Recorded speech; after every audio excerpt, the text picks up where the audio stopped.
បងប្អូនអានេះទ្របដែរណានេះទ្របសើដើមទ្របហ្នឹង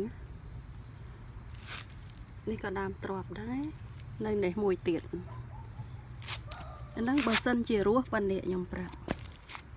បើសិនជារស់ប៉ុណ្នេះចេញក្តាប់ប៉ុណ្នេះមើលឃើញហៀ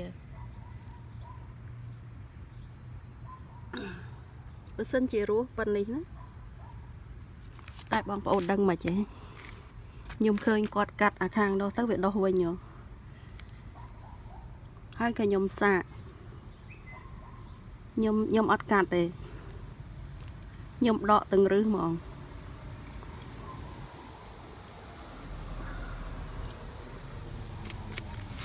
ខ្ញុំដកទាំងរឹសហ្មងណាហើយថ្ងៃហ្នឹងក្តៅទៀតពាក់កណ្ដាលខែ7ដកទាំងរឹសពីព្រឹកប្រហែលជាម៉ោង8តតាស្អែកឡើងដកទាំងរឹសហើយខ្ញុំដាក់វាកូរគ្នានៅហ្នឹងខ្ញុំចង់ដឹងមើលតើទ្របហ្នឹងវាខ្លាំងប៉ុន្មានតដាក់ដកតាំងពីព្រឹកថ្ងៃហ្នឹងក្តៅពាក់កណ្ដាលខែ7តស្អែកឡើង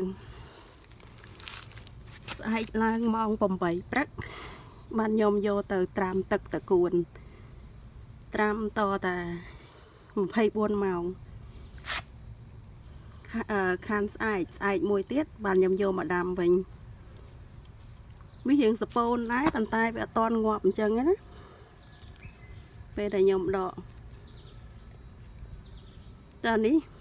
ពាក់កណ្ដាលខែ7ឥឡូវមកដល់ដើមខែ8ក៏អត់តន់ឃើញចេញប្រឡូកមកវិញមើលទៅមិនសង្ឃឹមទេបើទៅនេះ1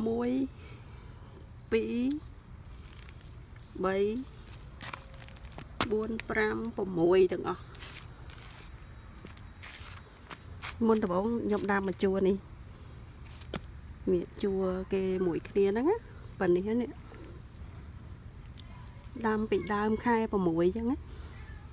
ពុកឲ្យមកដើមខែ6កូនគេប៉ុណ្នេះហើយ2 3ឆ្នាំងដៃហើយតែគាត់បដោះតាំងខែ5